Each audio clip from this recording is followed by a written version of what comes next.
Okay guys, ഞാൻ അവനെ motivate ചെയ്യണം. ഇതൊരു ചാലഞ്ചായിട്ട് ആക്സെപ്റ്റ് ചെയ്യുമെന്ന് വിശ്വസിക്കുന്നു. ആഴ്ചയിൽ 2 വീഡിയോ വെച്ച് അപ്ലോഡ് ചെയ്ത് അവൻ്റെ യൂട്യൂബ് ചാനൽ റിവൈവ് ചെയ്യാനുള്ള ഒരു ഇത് ഞാൻ കൊടുത്തിട്ടുണ്ട്. So let's see within will come back or not. Motivation or what by TMF vlogs. എനിക്ക് ബാക്കിയുള്ളവർ മോട്ടിവേഷൻ തരുന്നു, ഞാൻ നിനക്ക് മോട്ടിവേഷൻ തരുന്നു. അത്രേ ഉള്ളൂ. ചുമ്മാ ചെയ്യും. ഈ ക്ലോസ് ആയിട്ട് മോട്ടിവേഷൻ തന്നിട്ടുള്ള ഒരു 3-4 പേരുണ്ട്. അതിൽ ഒരാളായിട്ട് താങ്കൾ വന്നിരിക്കുന്നു. വളരെ റോ ഫോർമാറ്റിൽ എഡിറ്റ് ചെയ്യുന്നു. ഞാൻ പറഞ്ഞില്ല പ്ലാൻസ് കുറെ ഉണ്ടെന്നുള്ളത്.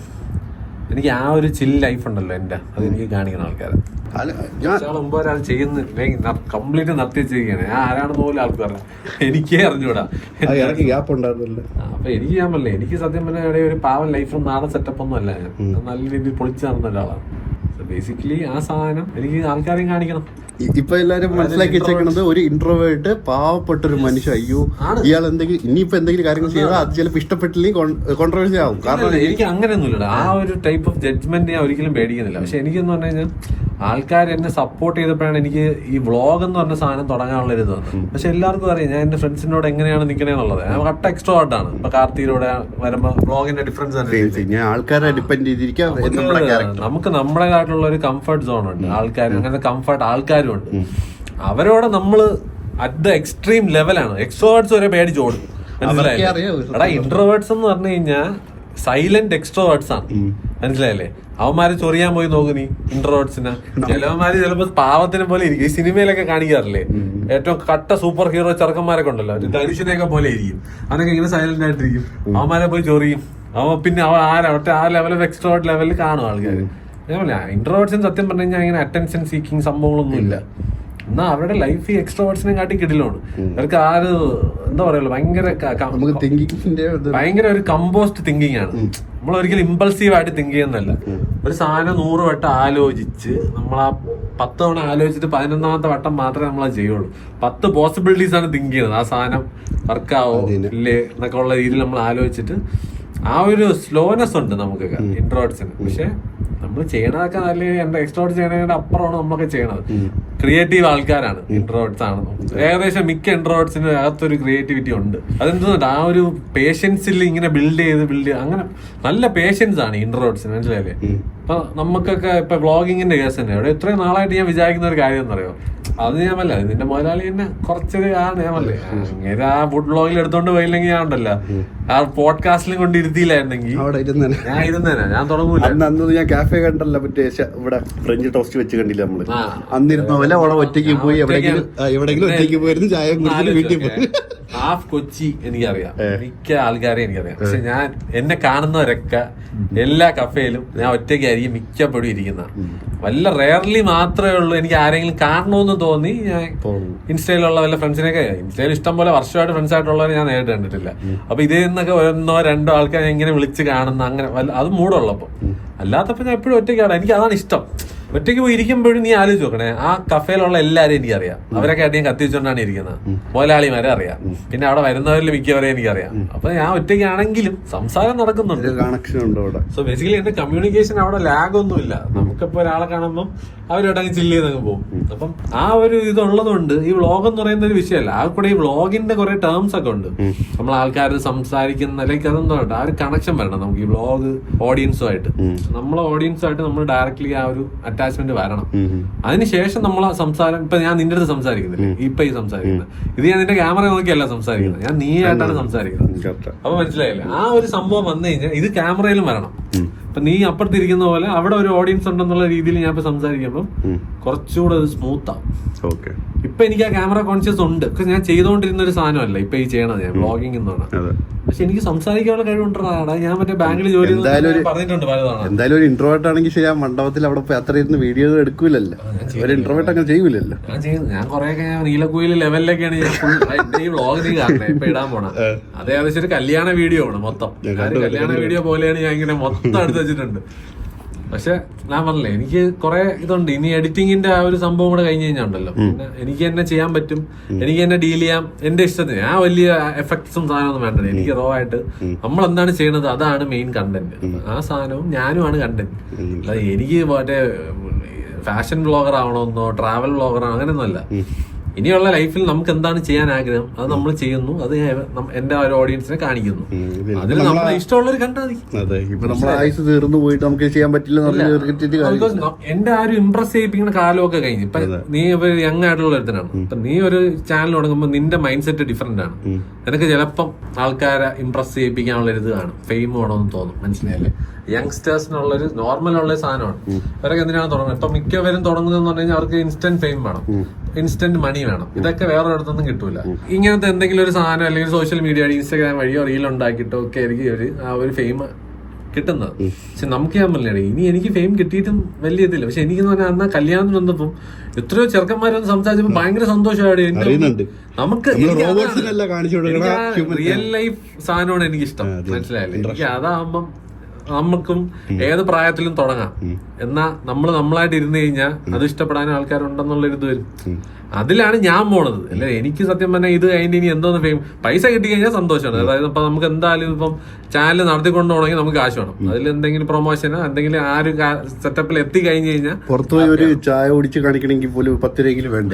ഇപ്പൊ എല്ലാവരും പൈസ തരാനും റെഡിയാണ്. ഇപ്പൊ നമ്മളിപ്പോ പോയി നമ്മൾ ഫുഡ് കഴിക്കുകയാണ്. ഇപ്പൊ നല്ല സ്ഥലത്താണെന്നുണ്ടെങ്കിൽ നമ്മൾ കാശ് വാങ്ങിച്ചാലും കാശ് വാങ്ങിച്ചില്ലെങ്കിൽ നമ്മൾ നല്ലതേ പറയും, നല്ലതാണെങ്കിൽ. അതിപ്പം ആ ഒരു സംഭവം എന്നാ നമുക്ക് നമ്മളെ കാര്യങ്ങൾ നടക്കും, കാശ് കിട്ടുകയും ചെയ്യും, പ്രൊമോഷൻ ചെയ്യുന്നു. പ്രൊമോഷൻ ബാഡ് കാര്യമൊന്നുമല്ല, ഞാൻ പറയല്ലോ. അത് സത്യം പറഞ്ഞാൽ ഇപ്പൊ സോഷ്യൽ മീഡിയയിൽ ഒരു പാർട്ടായി മാറി. സകല ആൾക്കാരും ഇതിൽ നിന്ന് ജീവിക്കുന്ന ഇതൊരു ലീവിങ് ആണ്. സത്യം പറഞ്ഞാൽ നമ്മളത് കുറ്റം കണ്ടുപിടിച്ചിട്ട് കാര്യമില്ല.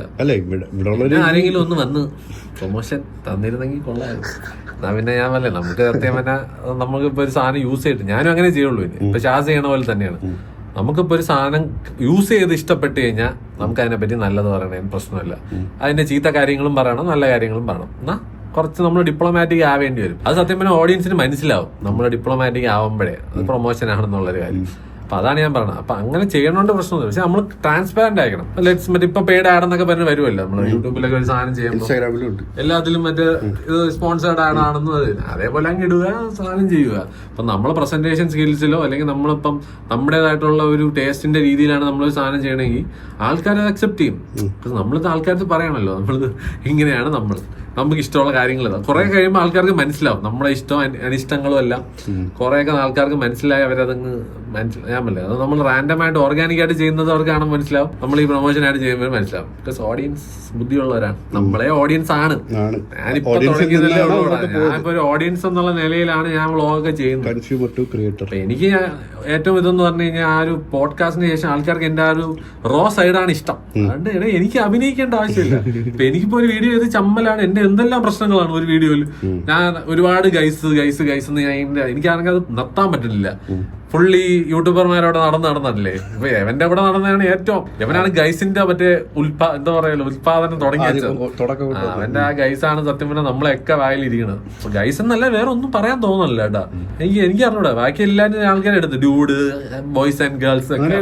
ഇപ്പം നിങ്ങള് ഫ്രണ്ട്സിനോട് സംസാരിച്ചത് ഇപ്പൊ എന്റെ അടുത്ത് എന്റെ ഫ്രണ്ട് പറഞ്ഞു അങ്ങനെ ഒരു ഗൈസ് എന്നോ അങ്ങനെ ഒന്നും ഇല്ലാതെ നമ്മളിപ്പോ ഒരു റാൻഡം കോൺവെർസേഷൻ. ഇപ്പൊ നിന്റെ പേര് ഞാൻ പറഞ്ഞില്ല ഈ സംസാരിക്കുന്നതിന്റെ ഇടയിൽ. ഞാൻ ഗൈ എന്നോ ഡ്യൂഡെന്നോ ബോയ് എന്നോ നിതിനെന്നോ ഒന്നും പറഞ്ഞില്ല. ഈ ലെവലിൽ എനിക്ക് സംസാരിക്കാൻ പറ്റണം വ്ളോഗില്. അടാ ഇപ്പൊ ഇതിപ്പോ വ്ളോഗാണ്, അത് ഇത് റെക്കോർഡ് ചെയ്യണത്. ഇപ്പൊ ഞാൻ ഒറ്റയ്ക്ക് ഇങ്ങനെ വെച്ച് കഴിഞ്ഞാണ്ടല്ലോ ഞാൻ ഇങ്ങനെ സംസാരിക്കില്ല. ട്രൈപോഡ് വാങ്ങി മാറ്റി റയൻ റഹാൻ റെഫറൻസ് സൈഡ് അവൻ സ്വന്തമായിട്ട് ഫ്രണ്ട് ഫേസിംഗ് ക്യാമറ ഒക്കെ വെച്ചിട്ടാണ് എടുക്കുന്നത്. ഫ്രണ്ട് ഫേസിംഗ് വെച്ച ക്വാളിറ്റി ഇട്ടില്ല. അവൻ ഇത്രയും വലിയ ക്രിയേറ്റർ ആണ്, ഇത്രയും വ്യൂവർഷിപ്പ് ഉണ്ട്. അവൻ ചില സമയത്ത് വൈപ്പ് പോലും ചെയ്യൂല. അവൻ ചെയ്യണം. അവൻ ഭയങ്കര ഇൻട്രോവേർട്ട് ആണ്. അപ്പൊ അത്ര പേടിയുള്ളതാണ് ഇങ്ങനെ ഒരു മൈക്ക് വെച്ചിട്ട് ഇത്ര എടുത്ത് വെച്ച് പറയാൻ. മനസ്സിലായോ? അപ്പൊ അതൊക്കെ റെഫറൻസ് എടുത്താൽ മതി. പിന്നെ അത്ര ഇല്ല, എനിക്ക് ജസ്റ്റ് ആ കംഫർട്ട് സോണിലോട്ടൊന്ന് എത്തിക്കിട്ടിയാണ്ടല്ലോ. പിന്നെ എന്റെ ഓഡിയൻസ് ഭ്രാന്താവും. അവൻ എന്താണ് അടച്ചിരുന്നെങ്കിൽ ആദ്യം കുറച്ചൊക്കെ ഇതുണ്ടോ? ഇങ്ങനെയല്ലല്ലോ നമ്മുടെ അങ്ങനെ ഒരു പ്രീ ജഡ്ജ്മെന്റ് ഒരു മനുഷ്യനെ പറ്റി വെക്കില്ലേ. ഇപ്പം ഞാൻ ഇനിഷ്യലി ഞാൻ ചിലപ്പോ ആ ഒരു സ്റ്റാർട്ടിങ് ട്രബിൾ കാണും എനിക്ക്. പിന്നെ എനിക്ക് സത്യം പറഞ്ഞാൽ ഞാൻ എന്തിനു പേടിക്കണത്? അതായത് ഇപ്പൊ ഞാൻ ഇപ്പൊ ഒരു സാധനം ചെയ്യണം ഇഷ്ടത്തോടെയാണ് നമ്മളൊരു കണ്ടന്റ് ക്രിയേഷൻ എന്നുള്ള സാധനത്തിലോട്ട് ഇറങ്ങുന്നത്. അത് നമ്മൾ പേടിച്ച് ചെയ്യേണ്ട ഒരു സാധനമല്ല. നമ്മൾ ഇഷ്ടത്തോടെ ഫുൾ എനർജിയിൽ ചെയ്യണം. ആ എനർജി വരാൻ ഒരു തിരി സമയം എടുക്കും. ആ ഒരു പേഷ്യൻസ് സത്യം പറഞ്ഞാൽ എന്റെ ഓഡിയൻസ് കാണിക്കുന്നുണ്ട് നല്ല രീതിയിൽ. അവർക്കറിയാം. അത് ചിലരിപ്പോ പറയും കട്ടയ്ക്ക് നല്ല എനർജിയിൽ ചെയ്തെന്നുള്ള രീതിയാണ് അടിപൊളി പോകാൻ. ചിലര് പറയുന്നത് ഉറക്കം തൂങ്ങിയിരുന്ന് ഉറക്കമാണ് ഉറങ്ങിയില്ലേ. അപ്പൊ പലരും പല രീതിയിലാണ്. നമുക്ക് ഒന്നാമത്തെ കാര്യം എല്ലാരെയും ചെയ്യാൻ പറ്റത്തില്ല, സാറ്റിസ്ഫൈ ചെയ്യാൻ പറ്റത്തില്ല. നമ്മൾ പക്ഷെ ആ കൂടെ ചെയ്യണമെന്നുണ്ട. നമ്മൾ ആ ചെയ്യുമ്പോൾ നമ്മൾ എൻജോയ് ചെയ്ത് ചെയ്യുക.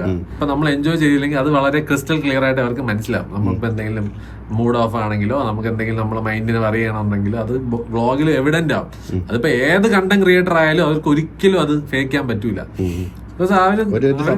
അവരുടെ എക്സൈറ്റിംഗ് ഫേസ് കണ്ടു നടക്കുന്ന ആൾക്കാരാണ് ഈ ഓഡിയൻസ്. നമ്മൾ അതിലൊരു ചെറിയ മാറ്റം വരുത്തിയുണ്ടല്ലോ അത് പിക്ക് ചെയ്യും. കറക്റ്റ് അത് ഡെയിലി കാണുന്നവര് പൊക്കും നല്ല രീതിയിൽ. അപ്പൊ നമ്മൾ അത് നോക്കിയാൽ നമ്മൾ എങ്ങനെയാണ് ആ ജെന്യൂൻ ആയിട്ട് അങ്ങ് കൊണ്ടുപോകുക. വിഷമമായാലും അത് കാണിക്കുക. ചിലർ ചിലപ്പോൾ ചോദിക്കുക എന്ത് പ്രശ്നമൊന്നും അല്ല, അത് സത്യമാണ്. അതങ്ങ് കേട്ടിട്ട് അങ്ങ് വിടുക. ഇതിപ്പോ നിങ്ങളുടെ ലൈഫ് സ്റ്റൈലിൽ ചെയ്യണം. എന്റെ ഞാൻ പറയാം, ഇനി എന്റെ ലൈഫ് സ്റ്റൈൽ ഉള്ളത് അതുപോലെ കാണിച്ചാൽ മതി. അല്ല ഇപ്പൊ പാവപ്പെട്ടവൻ പോയി ഇവിടെ ഞാൻ എങ്ങനെയാണ് കാണിക്കണം ഒന്ന് ആലോചിക്കുന്നത്. ചിലര് പറയും മറ്റേ ലോക്കൽ ബഡ്ജറ്റ് കടയിലൊക്കെ പോയി. എനിക്ക് ബഡ്ജറ്റ് കടയിൽ പോണതിന്റെ പ്രശ്നമല്ല, എനിക്ക് ചെറിയ OCD ഉണ്ട്. അത് ഞാൻ അന്ന് അവന്റെ വ്ളോഗിലും പറഞ്ഞാണ്. അപ്പൊ എനിക്ക് വൃത്തി വേണം. ചെറിയ കടയായാലും കുഴപ്പമൊന്നുമില്ല, പക്ഷെ എനിക്ക് ചില കാര്യങ്ങളിൽ എനിക്ക് അറിയാം അതെങ്ങനെയാണ് ഫംഗ്ഷൻ ചെയ്യണമെന്നുള്ളത്. അതുകൊണ്ട് ഫുഡിനെ പറ്റി അറിയാന്നുള്ളതുകൊണ്ടും കൂടെയാണ് ചില സാധനങ്ങൾ ട്രൈ ചെയ്യാറില്ല. ഇവൻ എന്തോ ആൾക്കാർ ഒരുപാട് ഹൈപ്പ് കൊടുത്താൽ. അപ്പം പക്ഷെ എനിക്കത് നിർബന്ധം തന്നെ നല്ല ഫുഡ് കഴിക്കണം. അത് വില കുറഞ്ഞ ഫുഡ് ആയിക്കോട്ടെ, വില കൂടിയ ഫുഡ് ആയിക്കോട്ടെ, അങ്ങനത്തെ മിഷലിൻ സ്റ്റാർ ഫുഡ് ആയിക്കോട്ടെ. പക്ഷെ എനിക്കത് കഴിക്കുമ്പം എന്റെ വയറിനൊന്നും പറ്റാൻ പാടില്ല. ഞാൻ കൊടുക്കണ കാശിന് അത് വേർത്തായിരിക്കാൻ വേണം. ചെറിയ പൈസ കൊടുത്താലും ശരി, വലിയ പൈസ കൊടുത്താലും ശരി. എനിക്ക് അങ്ങനെ ഒരു ഇതുണ്ട്, ഭയങ്കര സ്ട്രിക്ട് റൂളാണ്. അപ്പൊ ആരെങ്കിലും പറഞ്ഞിട്ട് ഞാൻ പോയി സാധനം കഴിച്ചെന്ന് പറഞ്ഞു കഴിഞ്ഞാൽ അവന്റെ വയറിനൊന്നും പറ്റൂലായിരിക്കും. ചിലപ്പോ എന്റെ വയറിന് അതുപോലെ താങ്ങാൻ പറ്റുന്ന സെറ്റപ്പ് ഉണ്ടാവണമെന്നില്ല. അപ്പൊ ഞാൻ ഒരാൾ പറഞ്ഞൊരു സംഭവം ഞാൻ ഒരിക്കലും ചെയ്യൂല. അപ്പൊ ഞാനും പറഞ്ഞ അങ്ങനെയാണ്. എന്റെ ടേസ്റ്റ് ബഡ്സ് പോലെ ഒരിക്കലും ഒരാളുടെ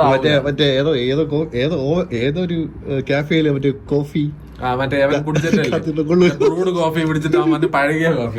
എടാ ഇതാണ് ഞാൻ പറഞ്ഞത്. അത് ഓരോരുത്തരുടെ പെർസ്പെക്റ്റീവ് ആണ്. എനിക്ക് അവനെ പറയാൻ പറ്റില്ല, ഇത് കുടിക്കാനായിട്ട് വായ്പന്മാര് രാവിലെ പോലെ കുത്തിയിരുന്ന് കുടിക്കണ സാധനമാണ് അത്. അതിന് പഴകിയ കോഫി എന്ന് പറഞ്ഞു കഴിഞ്ഞാൽ സായിപ്പന്മാരൊക്കെ എന്തോ വിനമായി അത് മറ്റേ ഫ്രഞ്ച് ടോസ്റ്റിലെ മറ്റേ പ്രോപ്പർ അടിപൊളി കട്ട പുളിപ്പല്ലേ സാധനം. പക്ഷെ ആ ടേസ്റ്റ് അക്വേർഡാണ്. നമ്മൾ എന്തായാലും നമുക്ക് ജാപ്പനീസ് വിഭവം കഴിക്കണ പോലെ തന്നെയാണ്. കാർത്തികിന് ജാപ്പനീസ് ഇഷ്ടം. എനിക്കും സത്യം പറഞ്ഞാൽ എല്ലാ ടൈപ്പും ട്രൈ ചെയ്യണം. ഇപ്പൊ ബ്രൂഡ് കോഫിയിൽ തന്നെ പല വെറൈറ്റി എനിക്ക് കഴിക്കണം. ഞാൻ മറ്റേ സിട്രസ് ഇൻഫ്യൂസ്ഡ് കോഫി കുടിക്കും, ഈ കട്ട മറ്റേ ഡബിൾ ഷോട്ട് എക്സ്പ്രസോ അടിക്കും, പിന്നെ ഈ ഒരു ബ്രൂഡ് കോഫി അടിക്കും. അത് എന്റെ ഫ്രണ്ടാണ്. അവർക്ക് കോഫി പ്ലാന്റേഷൻ വരെ ഉണ്ട്. അപ്പൊ ഇവന്റെ കൂടെ നടക്കുമ്പോ അവൻ എനിക്ക് ഒരുപാട് നോളജ് ഇങ്ങനെ തരും. ഈ മെഷീനറി എത്ര രൂപ, ഇത് എന്തിനുള്ള മെഷീനറി, ഇത് എന്തിനുള്ള അപ്പാരറ്റസ്, കോഫി ബ്രൂ ചെയ്യണതിന്റെ ഓരോരോ പ്രോസസ്സ്. ഞാൻ പ്ലാൻ ചെയ്യുന്നുണ്ട്. അവരുടെ പുതിയ 2-3 ഔട്ട്ലെറ്റ് വരുന്നുണ്ട് കാലിക്കട്ട്. അപ്പൊ അവരെന്നെ ടെസ്റ്റിങ്ങിനും വിളിച്ചിട്ടുണ്ട്. അതായത് ഫുഡിന്റെ ഒക്കെ ടെസ്റ്റിംഗ് ഉണ്ടല്ലോ. അവർക്കറിയാം എന്റെ ടേസ്റ്റ് ബഡ്സ് ആർ സെറ്റ് ആണെന്നുള്ളത്. ഇപ്പൊ ഇത്രയും പറഞ്ഞതിൽ ഓരോ ഐഡിയാസ് പറഞ്ഞുണ്ട്, വീഡിയോ ഐഡിയ പറഞ്ഞുണ്ട്. അതുപോലെ തന്നെ മൾട്ടിപ്പിൾ ചാനലിൽ വേണം ക്രിയേറ്റ് ചെയ്യാം. പക്ഷെ എനിക്ക് ഒറ്റ ചാനൽ എനിക്ക് ആ ഗെയിമിംഗ് ചാനലേ നോക്കാൻ സമയമില്ല. ഇപ്പം അതവിടെ ഡെഡായി കിടക്കുകയാണ്. അപ്പൊ ഞാൻ ഒരു 10 ചാനൽ തുടങ്ങിയിട്ട് 10 കാര്യങ്ങൾ ചെയ്യാൻ നടക്കില്ല. ഞാൻ ഒരൊറ്റ ചാനലിൽ പോവും, അത് ആൾക്കാർ കണ്ട് സപ്പോർട്ട് ചെയ്താൽ അത്രയും നല്ലത്. പല ഓഡിയൻസ് ഉണ്ടാവുമല്ലോ അങ്ങനെ ആകുമ്പോൾ. നമ്മളിപ്പോ സിനിമ കാണാൻ പോകുന്ന ഒരു വ്ളോഗ് ഇട്ട് കഴിഞ്ഞാൽ സിനിമയിൽ ഇൻട്രസ്റ്റ് ഉള്ളവരേ വരുവുള്ളൂ അത് കാണാൻ. പിന്നെ വല്ല ഹിസ്റ്റോറിക്കൽ കാര്യങ്ങളോ എല്ലാം ഞാൻ സംസാരിക്കാൻ പോയി കഴിഞ്ഞാൽ അത് അതിൽ ഇൻട്രസ്റ്റ് ഉള്ളവർ. ഇപ്പൊ ക്യാപ്ഷനും തംബ്നെയിലും ഒരു ഇമ്പോർട്ടന്റ് സാധനമാണ്. അപ്പൊ ആൾക്കാർക്ക് അത് നോക്കിയിട്ട് നമ്മളെ സബ്സ്ക്രൈബേഴ്സിൽ ഇപ്പോൾ 1,00,000 പേരുണ്ടെങ്കിൽ അതിൽ 10,000 പേര് ഫുഡ് കാണുന്നവർക്ക്, 10,000 പേര് ട്രാവൽ കാണുന്നവർക്ക്, 10,000 പേര് ഗെയിമിംഗ് ഇൻട്രസ്റ്റ് ഉള്ളതായി. നമ്മളിങ്ങനെ ഡിഫറെന്റ് വീഡിയോ ഇടുമ്പോൾ ആ 10,000 വരുള്ളൂ. ഫുഡിന്റെ വീഡിയോ ഇട്ട് കഴിഞ്ഞാൽ ആ 10,000 പേര് വരുള്ളൂ. നമ്മളെ എക്സ്പെക്ടേഷൻ അത്രയും മതി. അല്ല അതിൽ കൂടുതൽ വന്നു കഴിഞ്ഞാൽ ബോണസ് ആണ്, മനസ്സിലായില്ലേ? ബാക്കിയുള്ളതെന്നൊക്കെ പറഞ്ഞു കഴിഞ്ഞാൽ നമ്മളത് നമ്മളെ ഓഡിയൻസിൽ ഉള്ളത് തന്നെ ഡിഫറെന്റ് ടേസ്റ്റ് ഉള്ളവരെ സാറ്റിസ്ഫൈ ചെയ്യണ ഒരു സെറ്റപ്പാണ്. അത് നമ്മൾ അതിനുള്ള എഫേർട്ട് ഇടുക. ബാക്കി വേണം വേണ്ട, അത്രേ ഉള്ളൂ. ഞാൻ വേറെ ഒന്നും വലിയ പ്രതീക്ഷയൊന്നും വെച്ചിട്ടില്ല. ആ ഒരു 0 എക്സ്പെക്ടേഷൻ ഉള്ളതുകൊണ്ട് ഞാൻ ഹാപ്പിയാണ്. എടാ എനിക്ക് വരുന്ന ഓരോ സബ്സ്ക്രൈബറും എനിക്ക് ഭയങ്കര സന്തോഷമാണ്. ദിവസവും ഞാൻ നോക്കും, 10 പേര് വെച്ച്, 100 പേര്, ചില ദിവസം 100 പേര് വെച്ച് കൂടും, ചില ദിവസം ഒരാളായിരിക്കും കൂടുന്നത്. എനിക്ക് സത്യം പറഞ്ഞാൽ ആ ഒരാൾ പോലും എനിക്കൊരു ഭയങ്കര വലിയ ഒരു കാര്യം തന്നെയാണ്. ഒരു പ്രോഗ്രസ് ആണ് എന്റെ വെച്ച് നോക്കുമ്പോൾ. വീഡിയോസിലെ വ്യൂസിലായാലും വ്യൂസ് ഒരെണ്ണത്തിന് കൂടുതൽ കിട്ടും, ഒരെണ്ണത്തിൽ കുറവ് കിട്ടും. കൂടുതൽ കിട്ടുമ്പോൾ എനിക്ക് ഭയങ്കര സന്തോഷമാണ്. അപ്പൊ ഈ വീഡിയോക്ക് അത്രയും നിലവാരം ഉണ്ട്, അല്ലെങ്കിൽ ഇത്ര ആൾക്കാരെ കണ്ട്. അപ്പൊ അങ്ങനെയൊക്കെ ഉള്ള ചെറിയ ചെറിയ സന്തോഷങ്ങളാണ്. പൈസയൊന്നും അത്രയ്ക്ക് വലുതായിട്ട് കിട്ടി തുടങ്ങാനുള്ള സംഭവം നമുക്ക് ആയിട്ടില്ല. അത് ഒബ്വിയസ്ലി നമ്മൾ റിയലിസ്റ്റിക് എക്സ്പെക്ടേഷൻ ആണ്. നമ്മൾ അത്യാവശ്യം ഫേമസ് ആകുമ്പോൾ മാത്രമേ ബ്രാൻഡ്സ് നമ്മൾ അപ്രോച്ച് ചെയ്യത്തുള്ളൂ, എന്തെങ്കിലും പ്രൊമോഷനോ കാര്യങ്ങളോ. അതിൽ നിന്നാണ് സത്യം പറഞ്ഞാൽ ഒരു എല്ലാ സോഷ്യൽ മീഡിയ കാര്യം പൈസ ഉണ്ടാക്കുന്നത്. സ്റ്റാർട്ടിങ്ങും അത് തന്നെയാണ്. ഒരു ചെറിയ ബ്രാൻഡായിരിക്കും വരുന്നത് ആദ്യം. ആ ബ്രാൻഡിന് നമ്മൾ ഒരു ചെറിയ വിലയ്ക്കായിരിക്കും നമ്മൾ ആദ്യം അത് പ്രൊമോഷൻ ചെയ്യുന്നത്. അതായിരിക്കും ഇവിടെ തുടക്കം. ഇപ്പൊ നമ്മൾ ഈ വ്ളോഗ് തുടങ്ങിയ പോലെ തന്നെ ചെറിയൊരു വ്ളോഗ് വെച്ച് അല്ലെങ്കിൽ ചെറിയൊരു സംസാരം വെച്ചായിരിക്കും എല്ലാവരും തുടങ്ങുന്നത്. പിന്നെ അത് വലുതായി പോണേയാണ്. ഈ ആൾക്കാരുടെ അക്സെപ്റ്റൻസും ആ ഒരു നമ്മളെ കോൺഫിഡൻസ് കൂടുന്നതനുസരിച്ച് വ്ളോഗും വളരും. അത്രേ ഉള്ളൂ. നല്ല പോസിറ്റീവാണ് ഗൈസ്. ഞാൻ കുറച്ചെങ്കിലും ഒരു ഇൻസ്പിറേഷൻ വന്ന നല്ലത്. ഞാൻ അതുകൊണ്ടാണ് നിനക്ക് എഡിറ്റിംഗും അറിയാം, നിനക്ക് അത്യാവശ്യം നീ ഒന്ന് വിചാരിച്ചു കഴിഞ്ഞാൽ നമുക്ക് സംസാരിക്കാനും പറ്റും. നീ കൂടുതൽ നീ മടി പിടിച്ചിരിക്കണ്ട, ധൈര്യമായിട്ട് തുടക്കമായിക്കട്ടെ. അപ്ലോഡ് ചെയ്യാണ്ട് ഞാൻ നാളത്തേക്ക് ഇന്നാ ചെയ്യണം. അപ്പൊ ഇത് ചെയ്തെടുത്തിട്ട് കാണാം. ഓക്കെ, ബാക്കിയുള്ള പിന്നെ സംസാരിക്കാമേ. ശരി ഏട്ടാ, ബൈ ബൈ ഗൈസ്.